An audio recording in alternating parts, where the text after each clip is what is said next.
Make no mistake. The Democrats and the legacy media are absolutely panicked over what happened yesterday. They are utterly, absolutely, totally gobsmacked over this. Even CNN had to admit that something totally unprecedented is afoot. Take a look. What was the crowd like, and what kind of response did he get?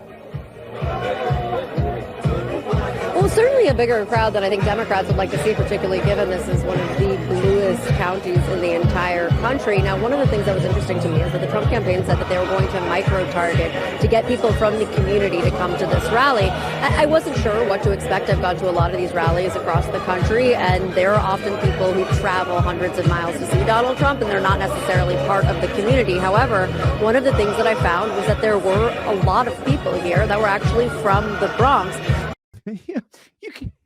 You could hear it in the back. You could hear the disappointment.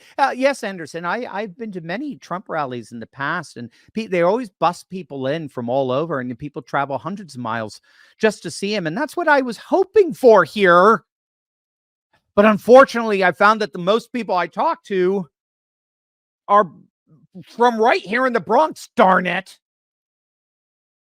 Yeah, this massive crowd is basically organic. This is the real deal. They didn't manufacture. It's not fabricated, like the Russian collusion hoax that we fabricated for 3.5 years. They're all locals from the Bronx. Darn it.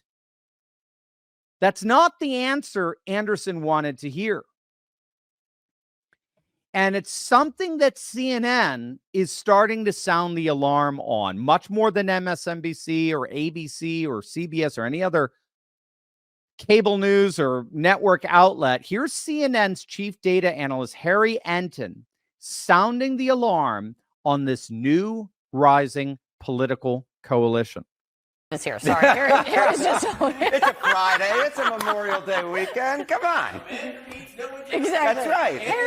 Harry is just always here. As Steve was talking about, the effort that Donald Trump and his campaign have been making to try to make inroads with Black and Hispanic voting communities, you see that with this attempt to go into the deep blue Bronx. But you actually think there's a larger story at play here that people aren't talking about. Yeah, I think there are a few things. Number one, guys, if we could just put this newspaper up on the screen. Look, this is Donald Trump's hometown paper, the New York Post. He got the headline that he wanted out of this, and this is something that Trump is so important to him. But it's more than that, Kate. Yeah. Look at the Crotona Park area, right? The Crotona Park precinct where that rally was held yesterday. It's a majority Hispanic precinct. And I want you to take a look, essentially, at the election results over the last few cycles. And what you would see there is essentially say that, look, this is a very Democratic precinct, right?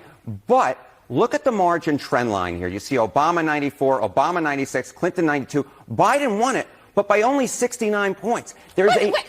Only 69 points? Why is that important? Because look at that. That's 23 percentage points less than Hillary Clinton won it by. This is a sign of the Hispanic movement that we saw last cycle, right? Where we saw, although Hispanics still favored the Democratic candidate in Joe Biden, they were less likely to favor him than they did Hillary Clinton or Barack Obama both times. And it's not just there that happened. We saw it in Hispanic precincts and counties across the country, from Southeast Florida, Southern Texas, even in the Los Angeles area. So past, talk about present. What are the trends you're seeing among Hispanic voters this year? Yeah, so we saw a trend among Hispanic voters from 2016 to 2020 where they became less Democratic. Look at the trend that we're seeing right now in the polling, right? So if you look back at Hispanic voters at this point in the 2020 cycle, Joe Biden had a 25-point lead. Look at where that lead is today. It's just 7 points. Donald Trump right now at 44%, if that held, would be the best performance for a Republican candidate among Hispanic voters since George W. Bush back in 2004. And this is part of a larger trend line, Kate, that we're seeing among non-white voters. We see it among black voters as well. We've discussed that on this program before, whereby they're much more favorable to Donald Trump than they were 4 years ago. And of course, Donald Trump did better amongst both of those groups in 2020 versus how he did in 2016. Hey, gang, with everything going on right now, it's hard to say what could happen or what will happen. And to make matters even worse, we usually don't find out until it's too late. But when it comes to your money, you should understand what's at stake. That's why I partnered with Goldco. Now, you guys know I'm a big fan of hedging future risks with the timeless value of gold and silver. And that's why you've got to click on the link below or go to turleytalkslikesgold.com to get your free gold and silver kit. Gang, it's an amazing free resource that shows you step by step how to get into precious metals tax-free and penalty-free, even if your money's still in a retirement account like an IRA or a 401k. And the best part is that you may already qualify to get up to $10,000 in free silver. You've seen the writing on the wall. Click on that link below or go to turleytalkslikesgold.com to get your free gold and silver kit right now, because this is about taking back control of your freedom and your privacy. We can't predict the future, but we can certainly prepare for it. So don't wait. Take action now to defend your freedom, your privacy, and your future. Click on that link below right now. Now, again, the key here is that Trump doesn't have to win the non-white vote, right? That's not the goal here. He doesn't have to outright win the majority of the non-white vote. All he has to do is cut in enough on Biden's margins with non-whites in order to politically destroy Biden. Now, we've been talking about the political sweet spot for Trump for weeks now. He's galvanizing the rural white vote, while at the same time, he's getting record support from the non-white vote, right? Trump is maximizing the rural white vote like he did in 2016 and 2020. Remember, even if Hillary had gotten Barack Obama's same level of support among the black vote in 2016, she still would have lost the election because she lost the rural white vote by so much. Trump is maximizing that rural white vote even more so in 2024 than in 2016, 2020, while at the exact same time, he's radically minimizing the Democrat urban vote by siphoning off more non-white votes than ever from Biden's margins. So the political sweet spot for Trump and what he appears to be doing here is maximizing the rural vote for himself while minimizing the urban vote for Biden. And we've talked about this in terms of why Trump is able to uniquely do this, uniquely unite the rural with the urban. It's because of his nationalist populism. So we've been talking about the nation, the nationalism, civic nationalism. But what about his populism? Why do we harp so much on this channel about the force of nationalist populism throughout the West, particularly in Europe? What's the chief characteristic of populism? We talked about nationalism, but what's the chief characteristic now of populism? See all the cool things you learn on this channel, right? We know what's going on with civic nationalism. We talked about all the dynamics of that. What about populism? Why is nationalist populism so important? Who knows? Put it in the chat. You guys know this if you're a regular to this channel. Populism redefines the political animosity. It redefines the political animosity from a horizontal animosity, left versus right, Democrat versus Republican, right? Urban versus rural. It redefines the horizontal animosity to a vertical one. The people versus the political class, the ruled versus the rulers, the ordinary American versus the oligarchs. And thus, populism promises to amass a coalition that can go way beyond the limitations of a left-right divide. It's not constrained by the limitations of Democrat versus Republican. Now it's the entire people versus the political class, which is a tiny, tiny, tiny little oligarchical minority.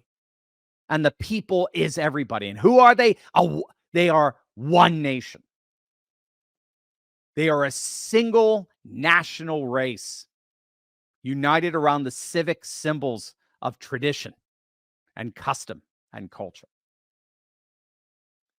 So that's why I think what we're seeing in the polls here is Trump starting to really run away with this, especially in the swing states. Let's say if you haven't seen this, this is the latest electoral map from 538. That's Nate Silver's organization. I mean, look at this, gang. I mean, look at it.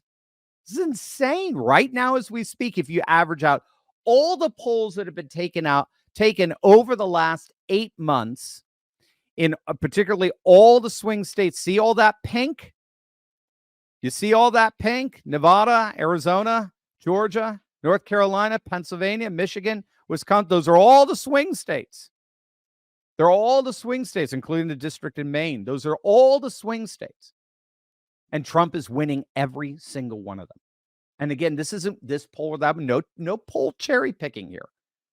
This is the averaging out of all the polls over the last 8 months. Some of it, I think, have hit, like in Pennsylvania, can't remember if it's Pennsylvania or Michigan. Some have hit like 50 or 60 polls now. They're polling weekly. Trump is now, right now as we speak, if we take those poll averages, he's crushing Biden with 312 electoral votes. 312. You got 306 in 2016. Okay. 312 electoral votes. Actually, I think he got 304. Can't remember now. Whatever it is, 8 points more than what he got in 2016. 8 electoral points more than what he got in 2016. That I would, and by the way, that itself was a feat because Trump was the first Republican to get over 300 electoral votes since 1988 when I graduated high school. He's now sitting comfortably at 312. This does not count New York. This does not count Virginia. This does not count New Jersey. This does not count Minnesota, which are all in play right now. What accounts for that extra 6 or 8 electoral votes? It's the urban vote. It's the non-white working class vote defecting en masse to Trump and giving him another 6 or 8 electoral votes. And by the way, if you're a statistics nerd, 538 average polling in May is generally determinative of who is going to win in November. So on May 23rd of 2020, Biden had 4.3% lead over Trump. He ended up winning with 4.5%. And that's true in virtually every one of the swing states. Biden was up in Nevada in May. He won Nevada in November. He was up in Pennsylvania in May. He won Pennsylvania in November. Biden was up in Wisconsin in May. He won Wisconsin in November. He was up in Michigan in May.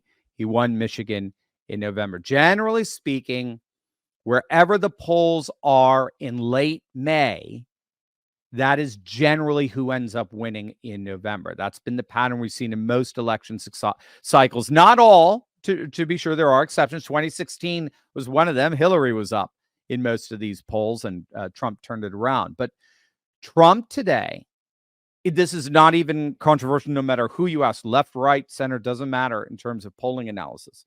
Trump today is polling stronger by far than he has ever polled. He is in a better position to win the presidency today than he was in 2016. And it is precisely because of this new political coalition, this amazing, this glorious political coalition that has been years in the making. It finally appears to be rising to once and for all make America great again.